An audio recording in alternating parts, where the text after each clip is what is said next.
Are you serious? Are you serious? Folks, we've got some serious situation here right now. Let me get some coffee. Get some coffee. We've got to talk about the sinkhole down there in Louisiana.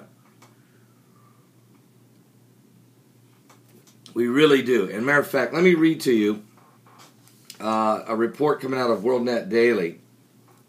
First of all, we had a great day at church yesterday. If you missed our services at Community Gospel Baptist Church, it was a powerful time as we had two people give their life to Jesus Christ. But then last night on Sunday Night Live, wow, 16 salvations and 22 people rededicating their life to the Lord.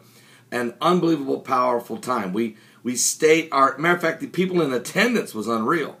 We stayed somewhere between 500 and 1,000 people at all times. We were in that range for 3 hours. It was an unbelievable evening in which we talked about Muhammad Masih. Just who is he?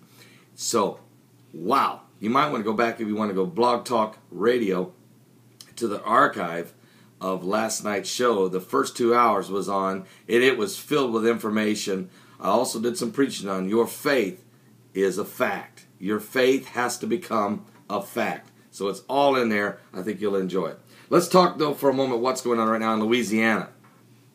Monster sinkhole, and you guys know this. It's been all over YouTube. It's been covered. But let me read to you the reports of what's going on right now. Let's get up to speed on this gigantic sinkhole in Louisiana. What? Are you serious? I mean, is the earth, are we being swallowed up? Is hell boiling over? What's going on? I mean, this is kind of phenomenal, and it's also very dangerous situation going on down there in the bayous of Louisiana. And get a little cup of coffee this morning. Okay, southern Louisiana is in danger of experiencing an environmental calamity. This is so bad. It's rivaling that of the BP Deepwater Horizon disaster that we had back in 2010. Thanks to a massive, expanding sinkhole that's gobbling up the forest and lighting up YouTube with videos of this startling phenomenon. In southern Louisiana, about 40 miles south of Baton Rouge in Assumption Parish, is the town of Bayou Corn. The town is in the middle of an oil-rich area of the coastal United States and is near the nation's strategic oil reserve. On May 31st of this year, parish residents began to notice bubbles coming forth from both the Bayou Corn and the Grand Bayou. This is not unusual for the area, known for its swamp gas, which is a product of decaying organic matter. The amount of the gas emanating from the water, however, was unusual. Dennis Landry, who owns guest cabins about a half a mile from the sinkhole, said that the number of gas bubbles were growing in size. And in some areas, they make the bayou look like a boiling crawfish pot. What? I was thinking about this when on our way home from church. Our Community Gospel Baptist Church is about 90 miles from where I live here in West Lafayette, Indiana.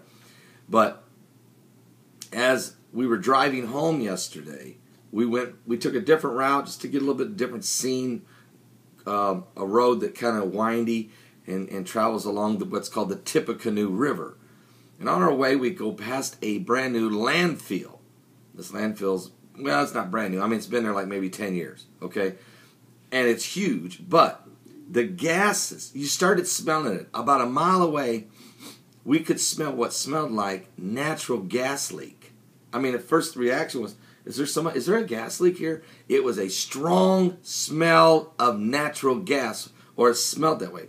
Then it became stronger, and then as we went by the landfill, huge pipe in the air, flame literally jumping 30 feet, burning, as the landfill's trying to burn off the excess gas that's coming from the decaying garbage deep in the well and down in the landfill. Well, the same thing goes on in a natural standpoint as it relates to swamp gas. All the decaying of the swamp and in the area. Mix that with crude oil that's in the area, and you have a release of what's called swamp gas. It's a product of the decaying organic matter in the swamp. The amount of gas emanating from the water, however, was unusual. As Dennis Lowry said, it was like a boiling crawfish pot is what it's turning the bayou into. Now, back on June 22nd, state officials began monitoring this gas coming up from the bayou. They monitored the hydrogen sulfide, the carbon dioxide, and the explosive levels of natural gases. Residents within the community then experienced and reported tremors, and the parish enlisted the aid of the United States Geological Service in locating the origin and cause of the seismic activity. Immediately after the USGS began monitoring the area, they detected seismic activity, but no probable cause was able to be detected at that time. Now, early in the morning of August 3rd, 2012, reports started to come in of a sinkhole having formed overnight in the swamp in the area. The hole was discovered after a strong diesel smell was experienced in the area.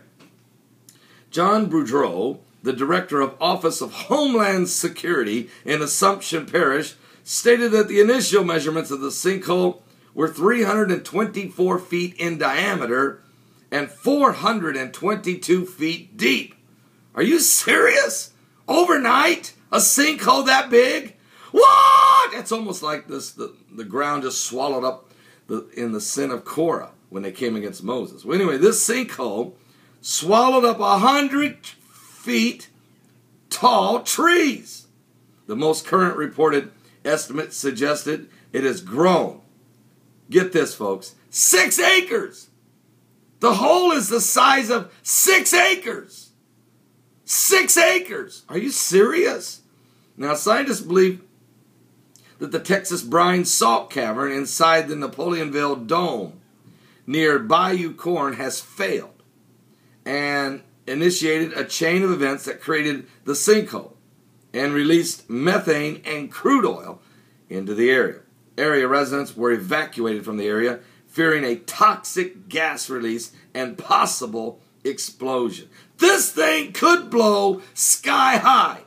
And I'm going to tell you something else. It not only could it blow sky high, folks, but the explosion could be so catastrophic.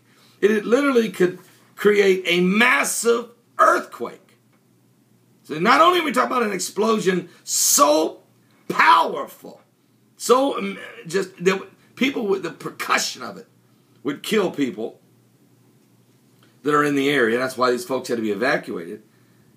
But also the explosion would be that of, well, a nuclear bomb. You say, oh no, Pastor Begley, you've lost your mind. No, I haven't. No.